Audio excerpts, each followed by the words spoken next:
Hello, fellow patriots, and welcome to Red, Rights, and You, the only show where the truth is louder than the left's chicken little shouts that the sky is falling. I'm your host, Tim Andrews, and alongside me is the ever insightful Mark Mosgrove. Now, today we're diving headfirst into the latest antics from the political playground of cover-ups, lies, and embezzlement. Yes, you heard that right. While President Trump's success has our critics scrambling, the self-serving crew on the left are busy spinning wild tales to undermine his MAGA agenda. They're crying tariff terror, as if our hardworking American markets haven't heard that tune before, and don't even get me started on the elitists occupying Wall Street. I mean, they've been riding the globalism gravy train at the expense of domestic businesses for far, far too long. And in a twist of irony, we're taking a closer look at the liberals' past love affairs with tariffs, a favorite topic of Pelosi, Obama, and their comrades, long before our fearless leader took the stage. We're also unmasking yet another farce, the phony staged protest, most likely sponsored by none other than George Soros, aimed at everything from Doge to Palestine to tariffs to Tesla. And as if that wasn't enough, we'll discuss Whoopi Goldberg, the self-appointed champion of the so-called Trump resistance, trying to rewrite the playbook. So hop on board, patriots. It's time to separate fact from fiction and have a laugh at the absurdity of it all. Once again, we are joined by the Prince of Politics, the King of Conservatives, the Oracle of Orators, the one, the only, marvelous Mark Mosgrove. Mark, what do you think about the left doing whatever they can to incite panic on Wall Street and ruffle everyone's feathers? So when you have your vice presidential nominee, Tim Walz, out there happy that Tesla stock is falling, that says it all right there. They're rooting for bad things to happen. So they don't have anything good to say or do. So again, it's opposite of Trump, no matter what it is. But it's getting absurd, just like that Cory Booker. He spoke for 25 hours to the Senate. Darth Vader standing behind my shoulder back there, he's been standing there for several weeks or months, and he's accomplished the same amount that Cory Booker did by doing that stunt. It's funny, we haven't heard anything about egg prices or groceries or gas. That got resolved in less than 100 days, but that still wasn't good enough for them. So he was evil. He wasn't doing what he said. Now all those things are getting resolved. Let's go to something else. And they're all complaining about tariffs. It's going to be a train wreck. It's going to be failure. And what people don't realize is that this country thrived before the IRS even existed. And the way they financed government was through tariffs and through trade. Up until, I think it was 1913, there wasn't an IRS. It was all tariffs, and we did quite well, and we prospered. And then they started the IRS. All of a sudden, the Depression came about, and by then it was too late to go back and implement the tariffs again. Wall Street is run by leftist elitists, and they determine what's going on. They're globalists. It's a world economy. So they capitalize on that. They use these protests and things as a catalyst to cause panic and trade, and eventually it will correct itself. But whenever there's panic, people always have knee-jerk reactions. We've really just corrected ourselves back to where we were in November. People are panicking like we're in some kind of a depression, but the market always has a way of correcting itself, right? Right. So it just recorrected and reset back to November. I'm of the opinion, and I feel like we're beating the tariffs to death, but that's the main thing that's in the news right now because they're talking about it crushing the economy. The bottom line is, once we start negotiating these tariffs back and forth and we get back down to an even or close to even playing field, the markets will get back again. The economy is healthy and it's going to grow. I don't know about you, but I was surprised when he showed those reciprocal tariffs that a lot of them weren't reciprocal. We were only doing half of what the other countries are charging us. I don't think it's just fair. I think it's more than fair.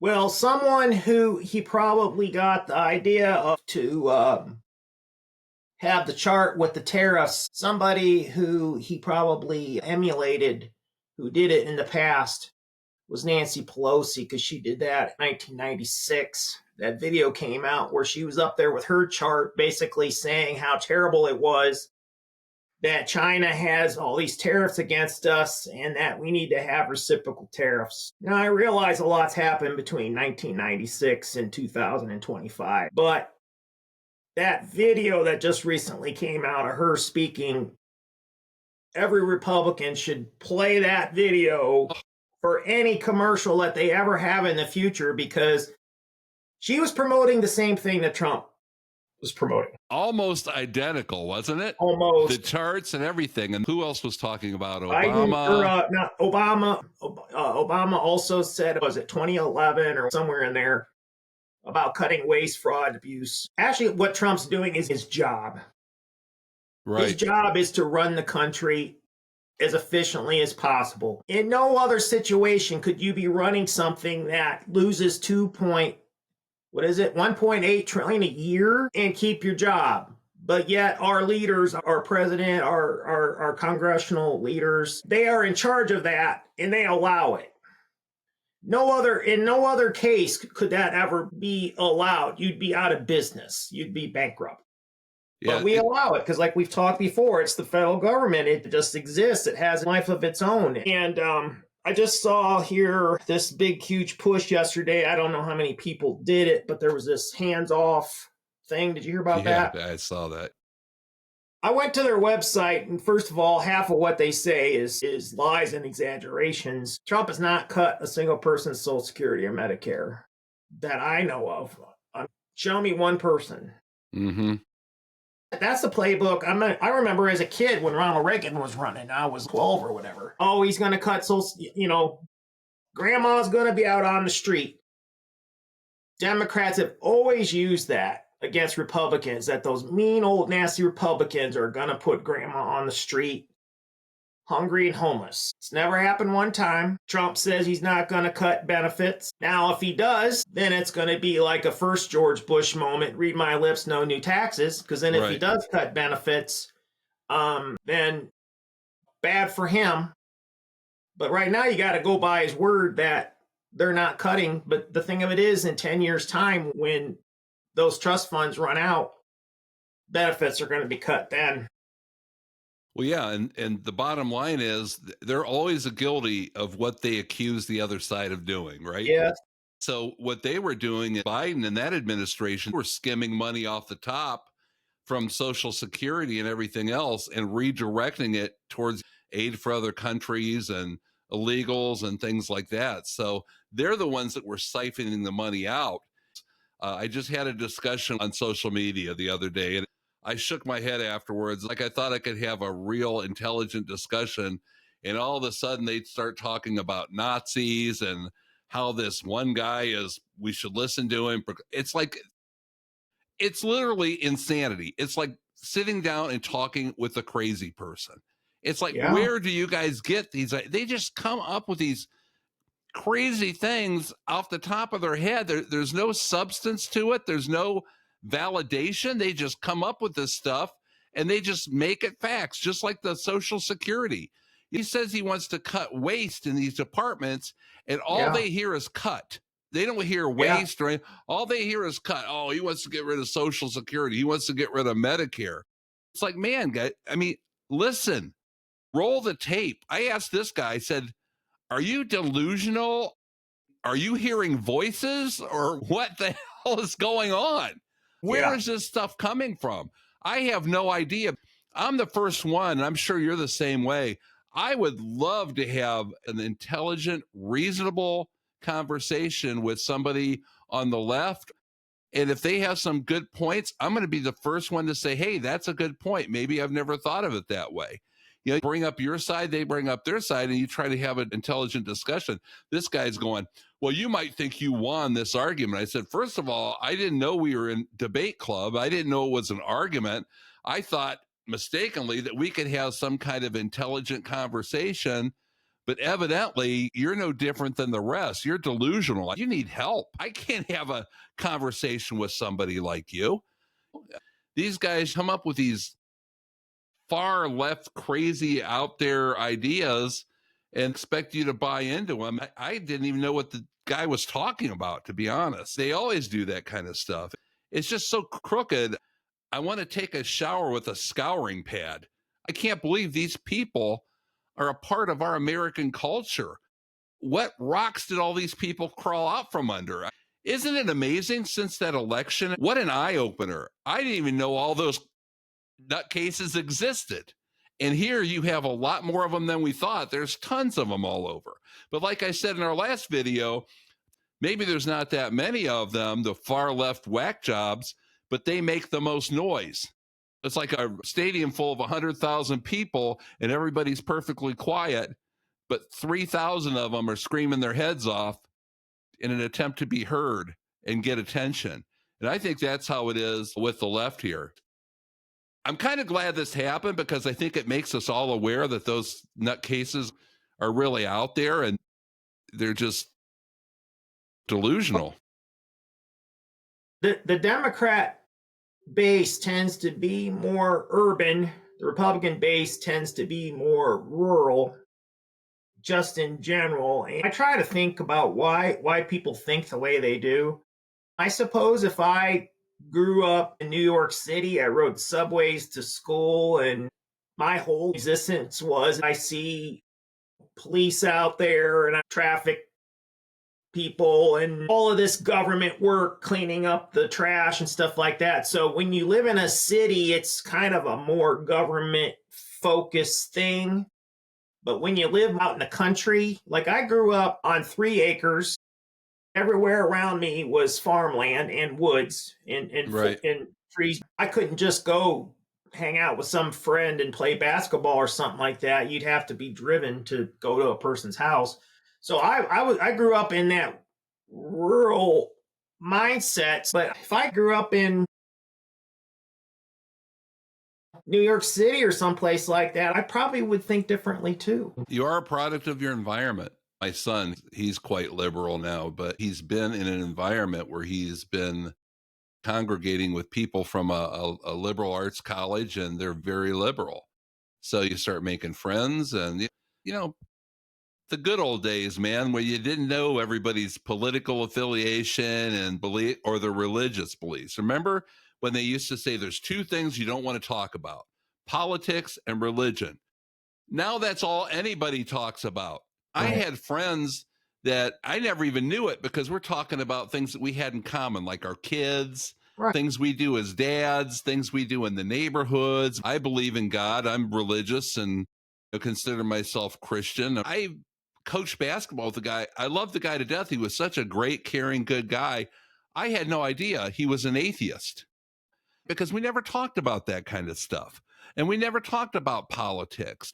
And families never talked about politics. But now, like, my son made a comment on social media and his aunt got really irate with him. Her son was a Marine, and unfortunately, he passed away in an auto accident. And she said, he was trying to defend this country. My son loved his cousin to death. He just loved him. And when he did pass, he was very upset. So it upsets him when she makes those kind of comments. But I told her he has a big heart and we don't agree politically, but we'll have a healthy conversation. We never raise our voice. He tells me what he thinks. I tell him what I think because I do a lot of studying and looking into some of these things. And at the end of the day, before we hang up the phone, we always tell each other, I love you. I love you too, Dad. And everything's fine. This country is not going to ever heal until we're able to do that as a nation with people that we know and our families and our friends. Until we can have healthy disagreements again and discussions. And at the end of the day, we can just love each other for who we are. If you hate somebody, it shouldn't be because of what they believe politically or religiously. You shouldn't base whether you love or hate somebody on that. If you truly just don't like them just because of the person that they are, of who they are, their personality, you have nothing in common, they rub you the wrong way, then I understand. But this thing is just driving people apart. It just crushes my soul when I see family members, and even though you have differences, you got to agree to disagree and move on, because it's hurtful when you hate somebody for that. It's hurtful for him. And believe me, we couldn't be more polar opposite on our beliefs. But you got people that aren't inviting family members to Thanksgiving, or probably in this case, since we're Not close to going. Easter, they're not going. It's find the commonality that you do have and the things that made you care about each other in the first place, and build on that. And if you can't talk civilly about politics or religion, then don't talk about it at all. It's just destroying the country. I think social media has had a lot to do with it, because it's emboldened people to say what they think, where they would just kind of keep it to themselves. Or you see somebody on social media say something that you agree with, so then you agree, and then you just kind of get sucked into that world. And I don't know what it is, but there's just a human tendency that we like to be in two groups. It's just the inclination. Yeah. It's just because it starts from the basics of there's boys and there's girls, and we've been told, okay, boys go to the boys' bathroom, girls go to the girls' bathroom. We identify someone and that we're against them in order to make ourselves feel better. It used to be where people didn't like those Irish that came over from Ireland, and they made jokes about the Irish people, but because the Irish people came and they took jobs, and then the Italians. So every group that's come in, it's always been about race, but we just generally want to be on two sides. It's binary thinking, and it represents itself in watching sports. I'm rooting for our team against this team. And you're not allowed to say bad things about people based on their race or their sex and all these things, but it's open season on politics. Yeah. You can't say you dirty blah, blah, blah, blah, blah, blah, blah, blah, blah, blah, because then you're a racist. Yeah. But you can say it about a Democrat, or you can say it about a Republican, and that's okay. So basically, politics has gave people the excuse of you can be an asshole and it's okay. Yeah, it's just empowered people, right? Well, look, before we start holding hands and singing We Are the World, I wanted to just touch quickly, and I wanted you to touch on these, Mark. The Dems, their behavior lately has reminded me of like a drowning man. They will grab onto anything. They'll drown another person that's trying to save them. They'll do whatever they can. So they're desperate. These protests that they're looking at now, and they've drilled down on them, and they're pretty much sure that they're organized protests. The signs, the times are managed. This George Soros character, too, is hell-bent on taking down this country and taking down anything or anyone that gets in the way of his agenda, namely Donald Trump and the MAGA movement. How do you feel about that? Well, this hands-off thing, which we talked about earlier, I went to their website, and they don't really say who they are. They're not really saying who's funding them. But they have all these little dots across the country of where these events were supposed to be happening on Saturday, the 5th. And I was looking at the ones locally, and the one in the town near me is from 1 to 2. And the ones like next county over are like 3 to 4. Or they're all like staggered times. So probably it's designed that way so that they all go to the one, then they get in their cars, and they all go to the other. Then after that one's done, they get in their cars, and they all go to the next one. So it looks like there's protests everywhere, but it's a lot of the same people going to various towns. And what's funny is if you go look on their page, they say the billionaires are trying to take over and steal your money. And then all you got to do is look at who gives money to candidates. And more rich people give money to Democrats than they do Republicans. Elizabeth Warren or somebody gets up there and says about Trump and his billionaire friends. I'm thinking to myself, you guys got more billionaire friends than Trump does. Just look at the statements of the campaign finance. Didn't Kamala Harris get twice or three times the amount of money that Trump got? It was a lot. A lot. Yeah. They kept harping on Elon Musk's money is trying to get Trump elected, but then apparently Democrats' money all comes from on high, down from the heavens. Here's our money. Thank you, Lord, for our money. I mean, their money is virtuous. Yeah.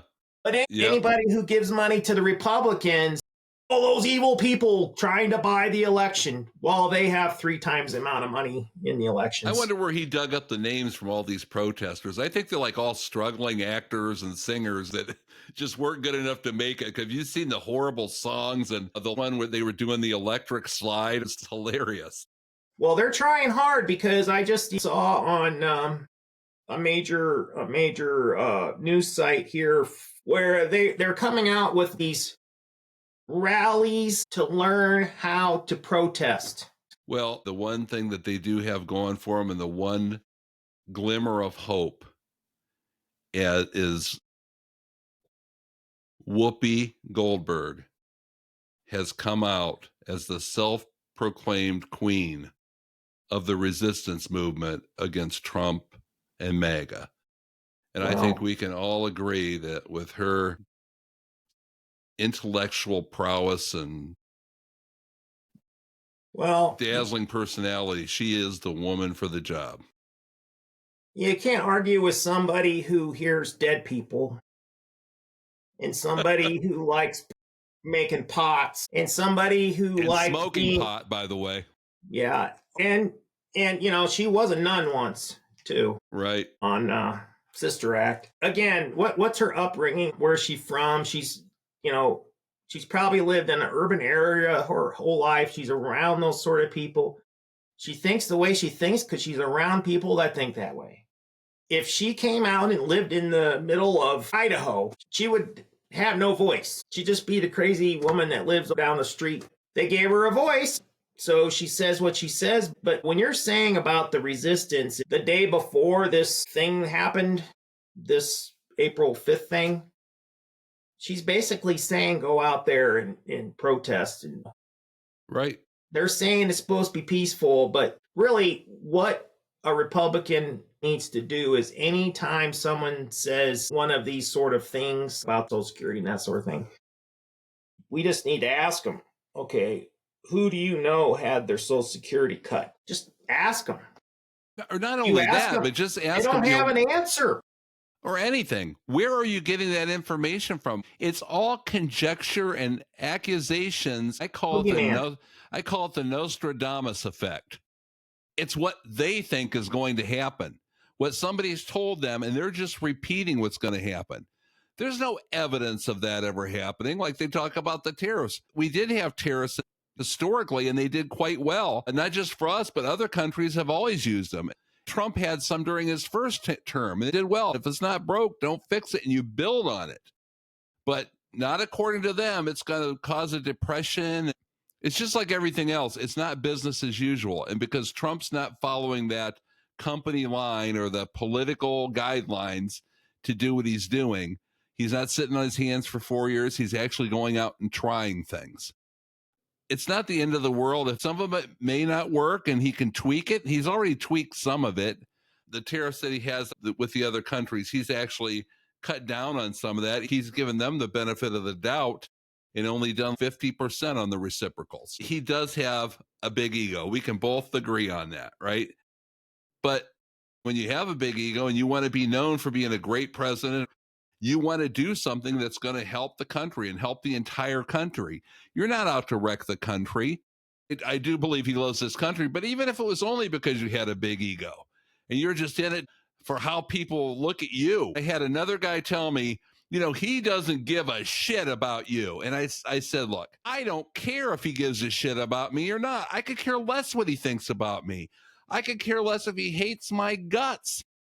I don't care about that. I care about what's happening with the country. What direction is the country going in? Because his personality, how he feels about me, is not going to matter 30, 40, 50, 100 years from now. What he does to get this country headed in the right direction will matter. That's what's going to count for us, for our children, for our grandchildren, for the legacy, and for making the United States great again and doing what we need to do to get back on course. And that's what I care about. They always make it about personalities. Get over your, I don't like the way he feels about me or what he says. Who cares? It's not about you. It's about this nation as a whole. And as long as he's taking this nation the right direction, I don't care if he, comes up and spits in my face. I could care less. That's not what we should look at a leader and say, this is what he should be. I want a leader that loves me and talks nice to me. And look, it's not Tinder, okay?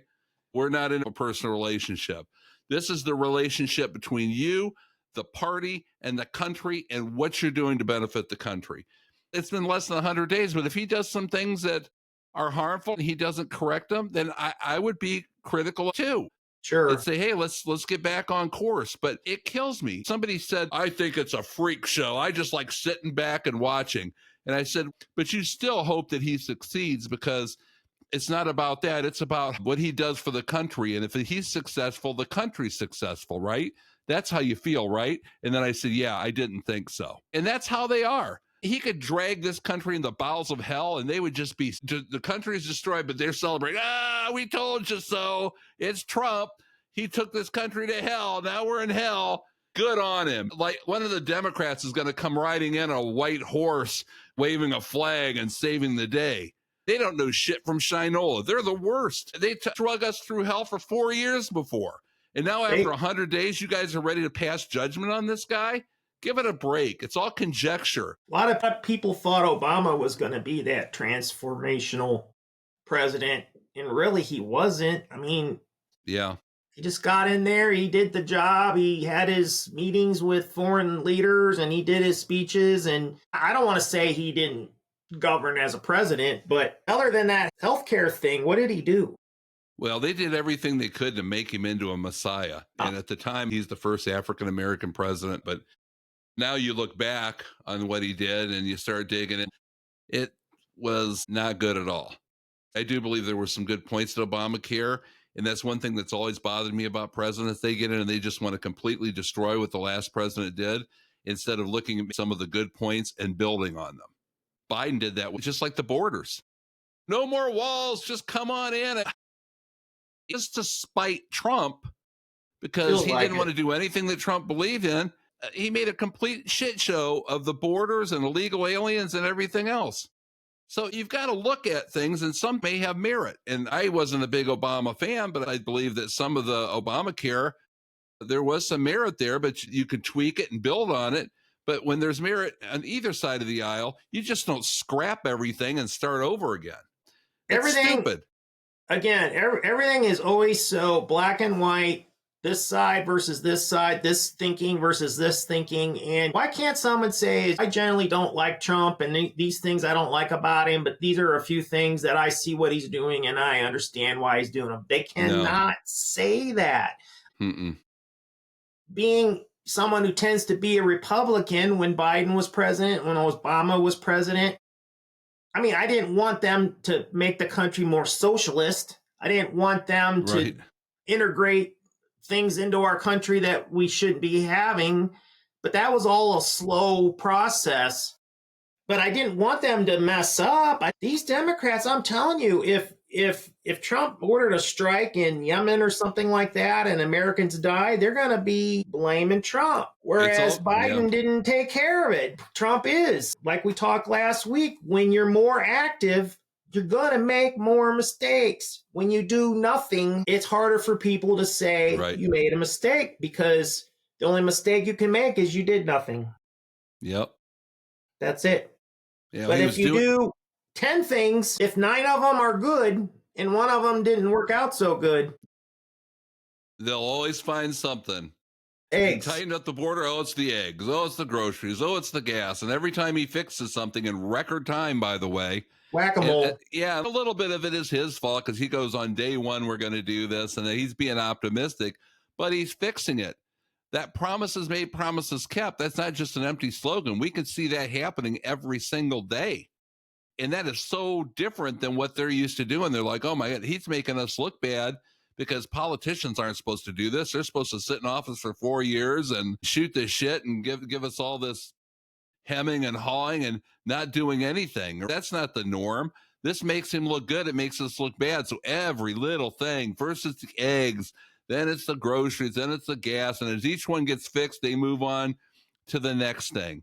Like everything's got to be perfect in the first 100 days. And it won't be. And you give the guy credit for trying and for doing what he's doing.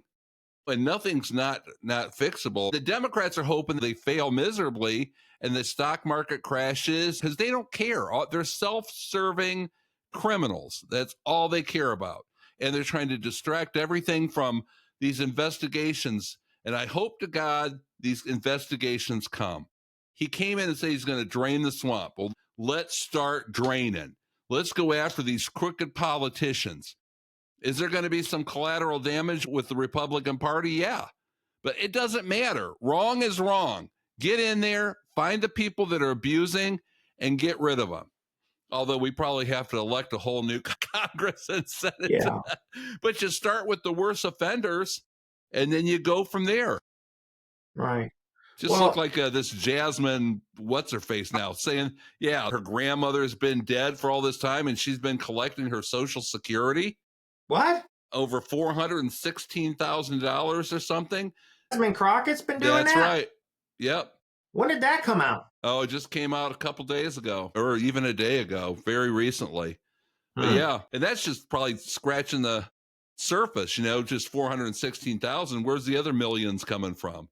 It's just unbelievable, the criminality and the corruption that's going on. And the more it's exposed, like I said a long time ago, once this house of cards starts falling, it's going to go down quick. It's more and more corruption, and I don't know how they'll ever be able to recover. And it's not just one side. Elon Musk was even talking about it. He said, yeah, there are some Republicans too, but it is predominantly on the Democrat side. I do want to mention about one thing real quick. I saw it was either yesterday or the day before where a delegation of Democrat leaders are going down to check out the border. And I'm thinking, where have you been? Yeah. Where have you been this whole time? And what's funny is they're going down now when the encounters were for a month, 100 and something thousand down to 9 or whatever it was. I saw the number the other day. They're going to go down there and they're going to be like, well, this border thing ain't too bad. All these Republicans were just making it up. Yeah. There's nothing wrong down here. And there's nothing wrong down here because they actually fixed it. Biden the whole time kept blaming the Republicans, that the Republicans were the ones that were holding things up to secure the border. And then it's like virtually secured. Well, just like that bill that Trump passed, cutting taxes 20%. We've talked about that before in his first term. And they're going to fight tooth and nail not to let any of that stuff go through again. They're trying to get it through now in that big, beautiful bill, right? That's part of it, to make those tax cuts permanent. But, if they prevented it from happening, and then at the end of 2025, January 1, 2026, we're paying 90% more taxes, guess who would be the first people standing up on chairs and going, we told you, now he's raising your taxes other 20%. I wouldn't put it past them if they went down to the border and put drones in the air and hired people to go up and down the border to find one single guy going under barbed wire or trying to climb a fence and going, that border security is not all it was cracked up to be. Here we got somebody right here crossing the border, because that's just how they are. They're hypocrites.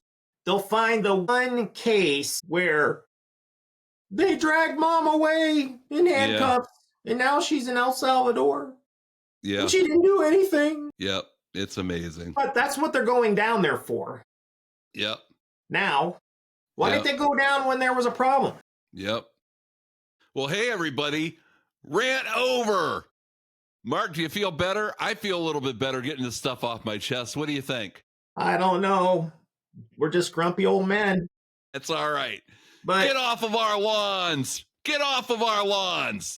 Just remember, whenever you talk to someone who's a Democrat, you get this and you tell me where Donald Trump hurt you. Remember this from the last couple weeks ago?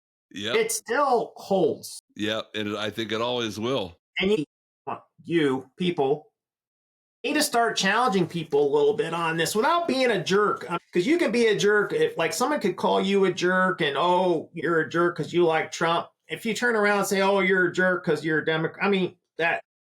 Yeah. No, what you have to do is you gotta try to talk facts. They don't want to talk facts. Right. When someone says Trump and Musk are trying to steal Social Security, then we need to ask, give me an example what they did that was wrong. Well, I just know they're going to. I just know they're going to. Right.